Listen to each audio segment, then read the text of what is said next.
Hello guys, तो कैसे हैं आप लोग। इन दिस वीडियो आज हम बात करने वाले हैं बोरुटो मांगा चैप्टर 27 के बारे में। और इस बार चैप्टर लगता है बहुत जल्दी आ गया है और ये वीडियो चैप्टर 27 का फुल एक्सप्लेनेशन वीडियो है। चैप्टर के कवर पे है हमारा इनोजीन। क्या बोलूं मैं इस पे, मैं कुछ बोल ही नहीं सकता। और इनोजीन इसलिए भी है क्योंकि इसका रीजन है। पहला रीजन ये है कि इसको एक नया जुत्सु सिखाया जाएगा जो सिखाएगा हमारा काशिन कोजी। इससे भी बड़ी बात ये है कि इसको तैयार किया जा रहा है और ये चीज तुम्हें इसी वीडियो के अंदर आगे पता लगेगी। सो फर्स्ट पेज के अंदर हमें दिखाया जाता है सबसे पहले सारडा, सुमिरे एंड दाइमोन को, जहाँ पे दाइमोन सारडा एंड सुमिरे की गर्दन पकड़ के रखा हुआ है, जो कि पिछले चैप्टर के अंदर सारडा एंड सुमिरे का राज पता लग गया था ईडा को एंड इन दोनों को यहाँ पर दबोच लिया गया था। बट ईडा के कहने पे दाइमोन इन दोनों को दोबारा छोड़ देता है। दाइमोन बोलता है तुम्हें तो पता ही लग गया होगा कि अगर तुम मुझे मारने की कोशिश करोगे तो मैं तुम्हारे नोटिस करने से पहले ही तुम्हें ऊपर पहुंचा दूंगा। सारडा बोलती है कि तुम हमें मारोगे नहीं। यहाँ ईडा खड़ी होती है। ईडा बोलती है कि क्या तुम लोगों ने ये कभी नहीं सोचा कि तुम दोनों एक उत्सुकी नहीं हो, उसके बाद भी तुम ओमनीपोटेंस से इफेक्ट नहीं हुए। इसका मतलब ये बिल्कुल भी नहीं है कि तुम अपना दिल एक उत्सुकी को दे बैठे हो। दैट्स व्हाई तुम दोनों ओमनीपोटेंस के इफेक्ट से एक्सक्लूड हो चुके हो। ऐसा बिल्कुल भी नहीं है। रियल रीजन तो यहाँ पर ये है कि खुद ईडा नहीं चाहती थी कि सारडा एंड सुमिरे दोनों के दोनों ही ओमनीपोटेंस से इफेक्ट हो। ईडा ने इन दोनों को पहले ही एक्सक्लूड कर दिया था कि इन दोनों के अलावा बाकी सारे हो सकते हैं। यहाँ पर सुमिरे बोलती है कि तुमने हमें ही क्यों चुना और तुमने हमें ही क्यों अलग किया। यहाँ ईडा सारडा से बोलती है कि तुमने ही तो मुझे बोला था कि हम हमेशा एक नॉर्मल फ्रेंड रहेंगे, हम बेस्ट फ्रेंड्स बनेंगे, जिससे मैं बहुत ज्यादा खुश थी। आफ्टर ऑल यही चीज तो ईडा चाहती थी कि उसे एक नॉर्मल फ्रेंड मिले, ना कि उसे उसके कैप्टिव पावर की वजह से उसके आगे पीछे डोले। ईडा यहाँ बोलती है कि मैं जानती हूँ कि तुम्हारा हार्ट किसी उत्सुकी के लिए धड़क रहा है, लेकिन इससे मुझे कोई भी प्रॉब्लम नहीं है। मेरी तो विश ये है कि मैं एक ह्यूमन रिलेशनशिप बनाऊं, वो भी बहुत ही अच्छा। एंड मैं जानती हूँ कि तुम्हारा कोई भी इंटेंशन नहीं है मुझे किसी भी तरीके का चोट पहुँचाने का। बट अगर तुम्हें मुझे कुछ भी कहना है तो कोई बात नहीं, मैं किसी भी बात का बुरा नहीं मानने वाली। यहाँ पर सारडा सुमिरे का हाथ पकड़ती है। ऐसा लगता है कि वो वहाँ से भागना चाहती है, बट वो दोनों ईडा के गले लग जाती है एंड यहाँ पर 6 बैलून्स एक साथ दब जाते हैं।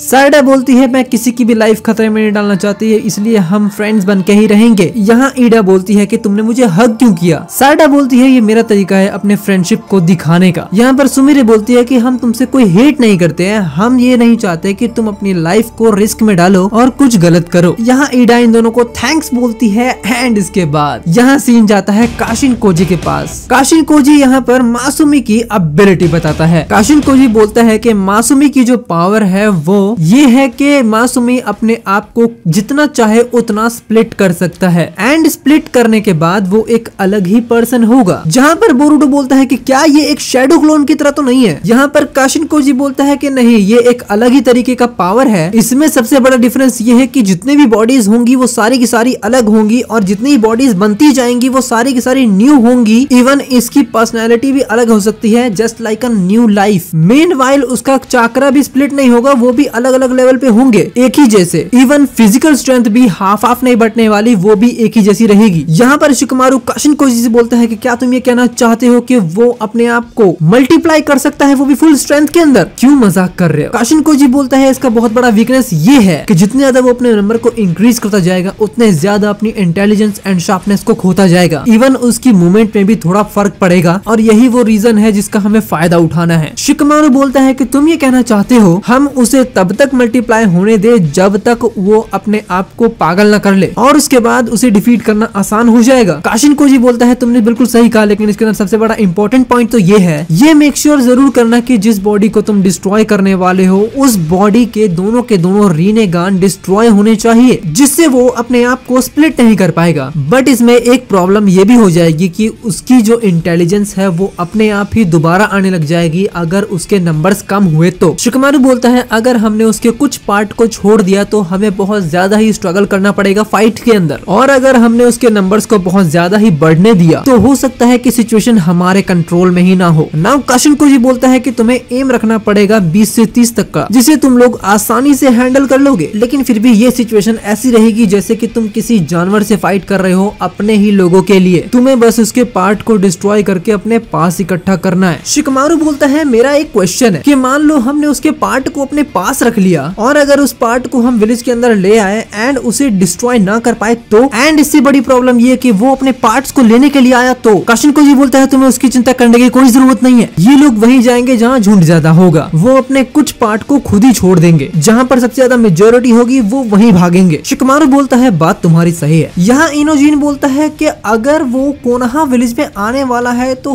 हम उसे कोनोहा विलेज में बुला ही क्यों रहे हैं, क्यों ना हम उसे वहाँ मारने जाए जब उसकी आबादी ही कम हो। काशिन कोजी बोलता है कि बैटल ग्राउंड हमने कोनोहा विलेज इसलिए चुना है जिससे जूरा का कोई इंटरेक्शन ना हो, क्योंकि जूरा का गोल अभी बोरुटो एंड हिमावारी है। अगर ये दोनों कोनोहा विलेज से इधर उधर होते हैं तो जूरा पक्का ही कुछ ना कुछ करेगा, बट अगर बैटल फील्ड कोनोहा विलेज होगा तो वो बैटल करेगा ही नहीं। इनोजीन बोलता है वाई, ऐसा क्यों? शिकमारू बोलता है फॉर सम रीजंस वो हमेशा ही कोनोहा विलेज में आता है, खाता है, पीता है, डम्पलिंग्स खाता है, बुक्स पढ़ता है, बुक्स को ले जाता है, बट वो किसी को कोई भी नुकसान नहीं पहुंचाता है। ये कोनोहा विलेज है या जूरा का ससुराल है? यहाँ पर इनोजीन को तो बिलीव नहीं होता कि जूरा आता भी है यहाँ पर। शिकमारू बोलता है सेंसरी टीम ने मुझे रिपोर्ट किया था बट मैंने उन्हें बोल दिया कि उसे ऐसे कैसे छोड़ दो। इवन मैंने पुलिस को भी बोला हुआ है कि जूरा को वो लोग कुछ न करें, और सही भी है यार, वरना आज कोनोहा विलेज के पास पुलिस फोर्स होती ही नहीं। रोज आते हैं इस उम्मीद पे आज जीतेंगे, कल जीतेंगे, परसों जीतेंगे, रोज हारते हैं। काशिन कोजी बोलता है कि जूरा जो है वो कोनोहा विलेज में फाइट को एक्सेप्ट नहीं करेगा, उसको एक्सेप्टेबल बिल्कुल भी नहीं है। इवन मामूशी भी ये जानता है कि अपने एल्डर्स का कैसे ध्यान रखना है, यानी कि जूरा का। दैट्स व्हाई वो कोनोहा विलेज के अंदर बहुत ज्यादा डिस्ट्रक्शन तो नहीं करने वाला है। यहाँ बोरुटो बोलता है कहीं वो इतना ज्यादा इडियट बन न जाए। काशिन कोजी बोलता है इसकी तुम चिंता मत करो, क्योंकि उसकी इंटेलिजेंस भले ही कितनी ज्यादा ड्रॉप हो जाए लेकिन उसके बाद भी उसके अंदर से जूरा का फियर नहीं जाएगा, but at the same time वो अपने गोल को नहीं छोड़ेगा, यानी कि वो ईडा से फाइट तो कोनोहा के अंदर पक्का ही करने वाला है। एंड इनोजीन, मैं तुम्हें एक न्यू जुत्सु मास्टर करवाऊंगा। ये न्यू जुत्सु मैंने तुम्हें इसलिए सिखाने का फैसला किया है क्योंकि तुम माइंड ट्रांसफर जुत्सु परफॉर्म कर सकते हो और ये माइंड ट्रांसफर जुत्सु के साथ ही किया जा सकता है। दैट्स व्हाई मैंने तुम्हें इसको सिखाने का फैसला किया है। अब तो भाई साहब इनोजीन के मजे ही मजे। काशिन कोजी बोलता है मामूशी यहाँ पर आने ही वाला है, वो एक हफ्ते में भी आ सकता है या उससे पहले भी आ सकता है, इसका कोई अंदाजा नहीं है, लेकिन तुम्हें परफेक्ट जुत्सु करना है इन 2 डेज। मैं जानता हूँ तुम इतनी जल्दी ये चीज नहीं सीख पाओगे, लेकिन तुम्हें सीखना होगा for the sake of Himawari. Inojin की आंखें बड़ी हो जाती है। इनोजीन बोलता है तुम क्या कह रहे हो ये? काशिन कोजी बोलता है मैंने तुम्हारी आंखों में देखा है, तुम्हारी आंखें एकदम से चेंज हो गई है। हम फ्यूचर को अवॉइड नहीं कर सकते हैं क्योंकि इसमें सबसे बड़ा रोल तुम्हारा ही रहेगा, एंड मैं इस चीज को बाद में एक्सप्लेन करूंगा। यहाँ पर इनोजीन बोलता है मेरे पास पूरे 2 दिन नहीं है, मुझे एक ही दिन में इसे सीखना है। यहाँ बोरुटो इनोजीन को देखते देखते सोच रहा होगा कि ये चमन चूतिया पक्का मुझे मरवाएगा। तेरा बाप यहाँ छोड़कर गया था कि तेरी माँ?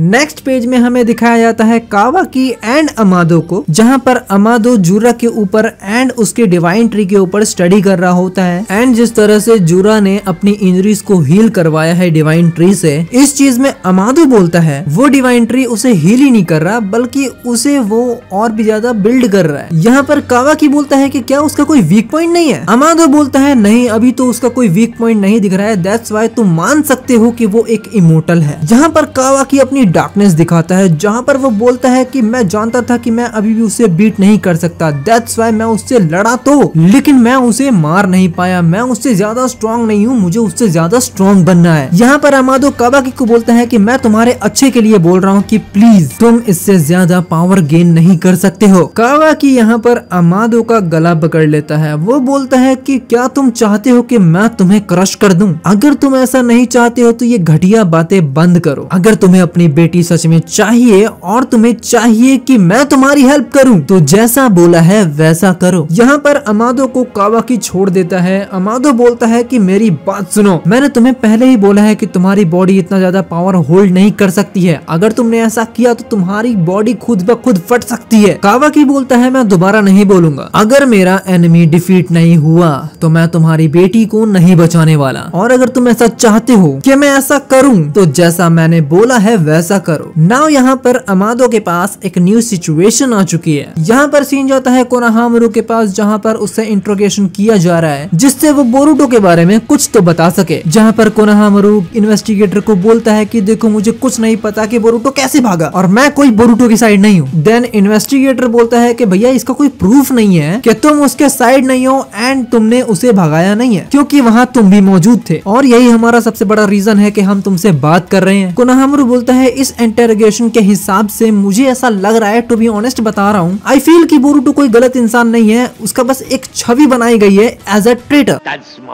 देन इन्वेस्टिगेटर बोलता है कि मुझे नहीं लगता कि तुम्हें ऐसी बातें कहनी चाहिए, मुझे लगता है कि तुम्हें किसी ने मैनिपुलेट किया है और अगर मान लो बोरुटो सही भी है तो तुम्हें अपना पॉइंट ऐसे सिचुएशन में रखना भी नहीं चाहिए। देन वो इन्वेस्टिगेटर सोचता है देखो ये तो कुछ अलग ही बंदा लग रहा है, जो ऐसा लगता है कि जैसे बहुत बड़ा मूर्ख है, इसका तो नेचर ही बहुत बड़ा बेवकूफियों वाला है, ये बंदा बिल्कुल नहीं हो सकता है जो बोरुटो को वहाँ से भगाया हो, पक्का ही वो बंदा कोई और है। नाउ यहाँ कोनोहामारू को माइंड ट्रांसफर जुत्सु से 8th होकागे कॉल करता है। शिकमारू बोलता है ज्यादा आवाज मत निकालना, मेरी बात ध्यान से सुनना, मैं सीधा पॉइंट पे आता हूँ, जिसने बोरुटो को वहाँ से भगाया था वो मैं था। यहाँ कोनोहामारू बिल्कुल स्टन रह जाता है। शिकमारू बोलता है मैंने उस टाइम पर मित्सुकी को पासकोड दिया था जिससे वो बोरुटो को बचा पाए और मैं अभी उसी के साथ काम कर रहा हूँ और तुम्हें पता है मैं इस चीज से अभी भाग नहीं सकता हूँ। एंड कोनोहामारू तुम्हें क्या लगता है तुम अभी जिंदा कैसे हो? यहाँ पर कोनोहामारू को बोरुटो की बात याद आती है कि तुम्हें भागना है, भागो यहाँ से। शिकमारू बोलता है कि मेरे पास बहुत सारे रीजंस हैं कि मैं इस काम को कर रहा हूँ, इवन मैं तुम्हें सब कुछ नहीं बता सकता, दैट्स व्हाई मुझे माफ करना और ये मेरी सबसे बड़ी रिक्वेस्ट है कि मुझसे तुम ये चीज पूछना भी मत, बट हम ये चाहते हैं कि क्या तुम हमारा साथ दोगे, हमें तुम्हारी स्ट्रेंथ चाहिए। दूसरा फाइनल डिसीजन तुम्हारा ही होगा, लेकिन मैं चाहता हूँ कि तुम मेरे भरोसे तुम काम हमारे साथ करो। यहाँ पर देखा जाए तो साई को शक हो रहा है उसके फेस रिएक्शन से। नेक्स्ट हमें दिखाया जाता है सारडा एंड सुमिरे को एंड यहाँ पर सुमिरे को लैब से कॉल आता है, वो वहाँ से जाने लगती है बट सारडा बोलती है मैं भी चलूंगी, बट यहाँ पर ईडा उसे रोक लेती है। जिस तरीके से यहाँ पर ईडा सारडा को रोक रही है ना, उस तरह से मुझे लग रहा है कैंची पक्का चलेगी।